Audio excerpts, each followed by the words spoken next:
Tregu i punës në Shqipëri ka mbyllur vitin 2025 me zhvillime përgjithsisht pozitive, megjithëse me ndryshime të dukshme me sektorëve të ekonomisë.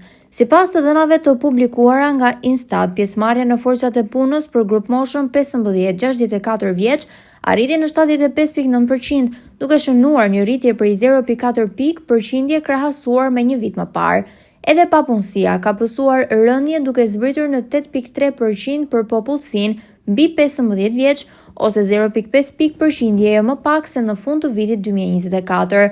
Ndërkohë shkalla e punësimit arriti në 58.5%, me rritje vjetore prej 0.9 pikë përqindje, çka tregon një krijim të vendeve të reja të punës gjatë vitit.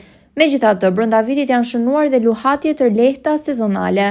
Krahasuar me 3 mujorin paraardhës, papunësia është rritur me rreth 0.2 pikë përqindje, ndërsa punësimi ka shënuar një rënje të lehtë prej 0.3 pikë përqindje.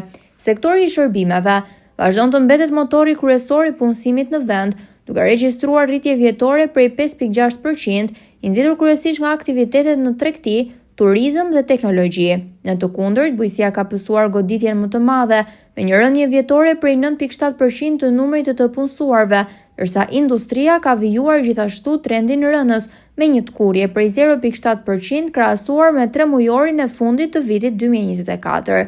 Në tërësi, të dhënat tregojnë se tregu i punës në Shqipëri po orientohet gjithnjë më shumë drejt sektorit të shërbimeve, ndërsa bujqësia dhe industria po përballen me vështirësi në ruajtjen e niveleve të punësimit.